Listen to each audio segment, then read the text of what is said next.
Okay, let's move on to slide 16 and address our third topic, which is skepticism.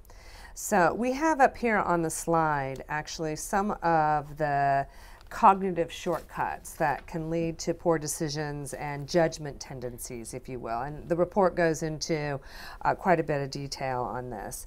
So, and of course, you know, it's our view that while the auditors, the external auditors, have a professional responsibility to exercise skepticism, all participants in the supply chain have a responsibility, we posit, to exercise skepticism. So let's start with you, Rick, on the professional responsibility that auditors have. The PCAOB standards define it as an attitude that includes a questioning mindset and a critical assessment of the audit evidence. So talk to us a little bit about and give us some examples on how audit methodology reinforces the need to exercise skepticism when assessing the audit evidence. You know, I think we've gotten a lot better at this recently because we've begun to really think about the psychology around doing audit work. I'll give an example that we use in talking with our people about skepticism. You know, in the course of conducting an audit, we collect literally thousands of pieces of information, thousands of which always show that the client's records are correct. You know, it's very unusual for audit evidence to be contradictory. Almost all of it's affirmative.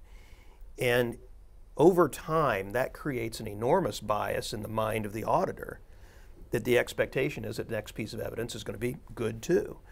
And even worse, often when we get negative evidence, let's say a confirmation from a customer, it turns out that when we finally investigate it, it really ended up being okay too.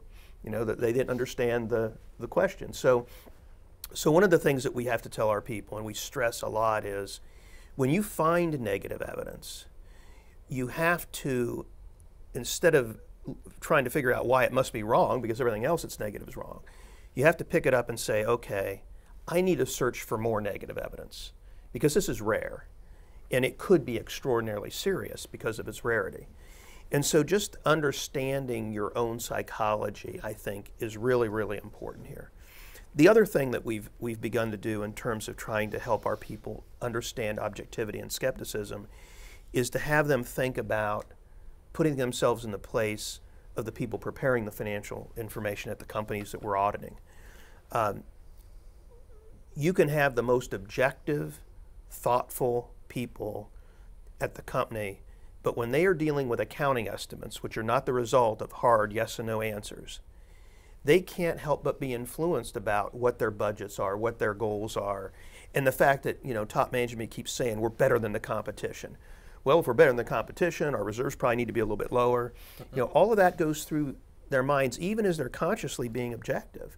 Well, if you combine that bit of unconscious bias with our people perhaps getting a bias toward accepting the positive audit evidence and maybe dismissing the negative too quickly, you could quickly get something wrong in a published financial statement. So it's this psychology that I think we're doing a lot better at.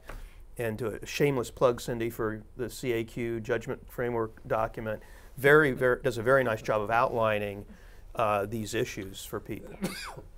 Great. Well, thank you for that. Yes. And then our staff thanks you, and the working group thanks you as well. So, Ken, I'm going to turn to you because you talked earlier about the importance of trust. Right. So it occurs to me that a board member is not going to go onto the board of a company in which he or she doesn't trust the senior management. It would occur to me that if you're going to go into a board, you're going to do some due diligence and see what senior management's like and decide, unless you're crazy. These are people I can trust. Right. So how do you set up yourself to do a good job where you want to trust the people and like the people of which you're going to be helping in your board responsibility, but also have that skepticism? Right. It seems like a delicate balance to me. Oh, it is a delicate balance because you can actually get yourself pointed in or painted into the corner where you're looked upon as a raving maniac and no one's going to pay any attention to you. A couple of things. I touched on this earlier about asymmetric information. It is there. It's inherent in the process. One of the things that we advise boards to do, and especially audit committees, is one, recognize that asymmetric information risk is there. But the question becomes, when does it become too high, that risk? Well, how do you figure that out? You have to do that through observation and inquiry.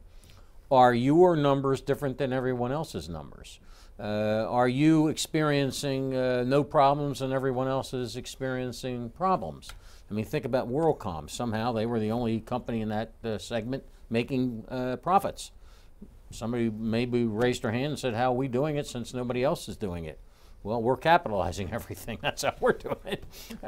But recognize that that risk is out there and have some tripwires so that when that happens. Second, I think you have to set the stage for an even flow of information. That's why we say have executive sessions even when you don't know if there's going to be anything discussed. Why? Because if you're not having an executive session, the very first time you do have an executive session, everybody in the hallway is going to be saying, oh my God, what's going on? So you need to have lots of consistency. I think you hit on that. Consistency is really important. You can exercise it through, for example, executive sessions. Third thing, you need to watch questioning. If your questions seem to be prejudicial, that you seem to have your own agenda, that you seem to be making some political points, people are going to have their antenna up a mile high. So you need to be very careful the way you form your questions so that you do not have some agenda or somebody perceives you have an agenda, because you're going to get crazy answers to that. And before I mention trust, and it comes in here again, if a question is asked and answered in a way that points out a problem, the worst thing that you can do, Cindy, to break down trust is then go and tell everybody, well, you know, Rick said something that really is a problem and it's going to give everybody a problem. You can be sure that Rick's not going to be talking to you after that particular thing. So, again, it's a trust thing. I don't know, I want to put this under common knowledge or whatever, but remember, when you have a meeting, you can only do three things. Only three things can happen in a meeting, right? You can educate, you can persuade, or you can have a call to action. You can only do three things. If you're trying to use your physical time together as an audit committee or a board to do all three things, it's possible, and it's possibly going to be hit by a meteor too. It's probably not going to work out very well. So what we suggest strongly is that all the education take place before the meeting happens. That when the meeting happens, that you have focused in on some actionable items. And so that the call for action it's well known what it is you're doing, and everyone has some common sense as to what the problems are. And then I guess the last thing is, you just need to be very careful and recognizing, you hit on it on the hotline thing. People need to have, again, a level of trust that will permit them to say, I don't know. And boy, I got to tell you, it's really rare when I sit in a board meeting and somebody has enough courage to say, I don't know. Somehow C-level officers know everything. Well, we know that's not so.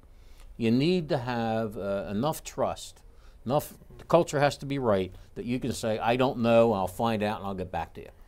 That's a completely different story than fabricating an answer even when you don't realize you're fabricating the answer. Yeah, I think it's human nature. It's uncomfortable to say, I don't know. It's very uncomfortable. It shouldn't be, but yeah. It really is. I use it at home all the time when my wife says, I don't know. I always get yes to. But that's a totally different webcast, isn't it? So, Karl, I'm going to turn to you because this actually segues into a question that we got from one of our audience members. And we've often heard the IIA's President Richard Chambers note that skepticism can have a much broader definition for internal auditors because your mission includes addressing a broad variety of risks, not just fraud risk, but operational risk, reputational risk, strategic risk, business risk, and one of the questions is can operational fraud or operational risk be a segue or a gatekeeper to fraud? But so talk about the judgment tendencies that can apply in all of those areas, and are they different for each area, or are these tendencies kind of the same regardless of what kind of risk you're trying to address? Yeah, so that's interesting. I don't think that there's a different model for operational risk than there is financial risk. I mean, fraud is fraud. The triangle's the triangle. It's you know, there's opportunity. There's rationalization. I personally believe that operational fraud is much more common than financial statement fraud is. You know, I think a question that we often talk about is whether operational risk can amount to the point of you know, financial statement fraud. But you know, we tend not to go there because if operational fraud is happening, it's being recorded in the books and records in the proper period. So if a fraud did get so large, you know, that it was significant or material, you know, then okay, you know, it's not financial statement fraud risk, but it is the same thing in terms of how it happens. And I think from a skepticism standpoint, for an auditor or anybody else, I mean, from my experience, you know, sometimes we don't listen, right? So we need to listen. We need to stick to the facts, right?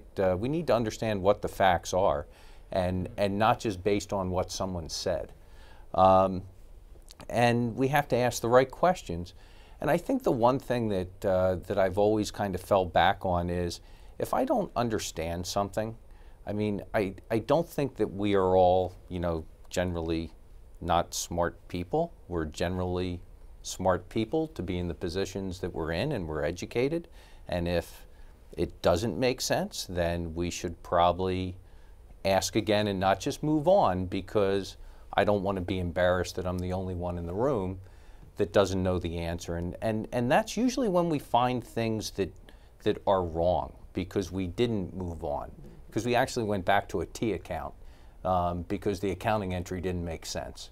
So I think those are some of the things that skepticism is just, it's very basic. It's not hard. It's just ask the right questions, listen to what people are saying, and stick to the facts. And I think that helps all around. And sometimes the right question is just the next question, right? You've got to give the person to whom you're asking the question the permission to come forward, because as we mentioned earlier, people are sitting on this having it you know, niggle away at them, and should I say something, should I not say something? So being asked a question that gives them the permission to speak freely, I think is really important with respect to skepticism. Absolutely. So Tracy, obviously skepticism is also important for financial executives as well. Are there specific areas when the finance team should be skeptical? Well, finance teams need to always be skeptical, professionally skeptical. And just to piggyback off of your comment with regard going back to the T account, one of the things that has always been importance to me is understanding information technology and data flows that supports the financial reporting. But I think, Ken, you mentioned it earlier as far as the compensation plans or the way people are compensated, code of conduct, and to see if certain recordings of the books and records or behaviors are driving that could eventually lead to financial reporting fraud. I just really think overall it is management's responsibility in a financial reporting capacity to make sure they do understand every single inflow of data, and if that's a manual point or automation, and without getting into Sarbanes-Oxley and all of that, but that's really how I've been trained you know, for many years, as far as truly understanding balance sheet due diligence and just the way data is flowing in. And then, of course, having those right questions among the staff to make sure that they completely understand the depth and the impact of what they're doing and the impact to the financial statements. So absolutely something on a daily basis that needs to be considered. So we've got a question from one of our viewers that actually is a good question, because we've talked a lot about red flags, But how do you deal with yellow flags when there's often a cost-benefit analysis that any one of our supply chain participants have to do, whether it's cost benefit in terms of actual dollars, but probably more about time. So, you know, asking these questions, being skeptical, and yet there's not something really, really wrong that you can point to, but there's a yellow flag. Help us deal with that. How do you address that, given time constraints that people have? I heard somebody once say that, you know, the biggest detriment to quality within a company, whether it's audit quality or performance quality, is time. There's not enough time. So how do you balance that? One of the things we often talk about is where there's smoke, there's fire, right? The first time a yellow flag comes up, you know, you may look at it very quickly and it doesn't amount to much. But then something similar arises, and then something similar arises. So it's you're aggregating, right? The yellow flags to come to a conclusion. So you often see something like that happen in practice. Yeah, there was a time where the external auditor certainly, while I wouldn't say ignored fraud, looked at fraud very much as any other misstatement of the financial statements. Right. Was it material or not material? And intrinsically, the fact that it was fraud was no different than if it was a mistake. And I think those days are well past. Okay, and in that day, you might have asked, do I pursue the yellow flag? Well, today, the auditing standards are being rewritten with a higher emphasis on fraud that calls fraud out specifically. Materiality is no longer the only threshold that you have when you think about fraud. And so I think the issue is that you have to pursue the yellow flags. You know, there's always a limit to resources being applied if you don't find something else. But the threshold for which you do more, and certainly in the external auditor's case, what we would call have an audit response, it's much more of a hair trigger than it used to be, and you just have to pursue it much more quickly. You know, I want to come back to something you said earlier, Rick, which I think might be lost if not teased out. In my early career, the very first fraud that was perpetrated on me was a case where I was working with a bank, and to your very point, every single piece of audit evidence in this one category was perfect. There was not a single exception to anything. It was incredible. And we kind of gave each other the high fives. I don't know if we were high-fiving in those days. Maybe we were one-wanting or something. But we all walked away and said it was wonderful. Well, the reason it was wonderful, of course, is the whole thing was a fraud. They actually had a back room producing this stuff flawlessly. If they had spent that on the front room, they probably would have made a hell of a lot more money. But the fact of the matter is, these yellow flags aren't always that easy to spot. Sometimes the yellow flag's just the opposite of what you think. And I think it comes all back to you need to be aware of what the various incentives are. Why would somebody be doing this? And if it becomes obvious, that's easy. But lots of times it's not going to be obvious. And that's why you need a team. You need to be able to go back to somebody and say, hey, I just found one of these things. Have you ever seen anything like this? And then maybe they can tease it out. You know, one of the problems with fish and water, fish can't see water because they're in it. Well, when you're talking to people who are in this every day, sometimes they just can't see these yellow flags. So, yeah, you're right. You can't trace them all down. You'll get old trying to do it. But if you really make yourself aware of what the incentives are and what weaknesses could be exploited for what purpose, you'll be in much better shape.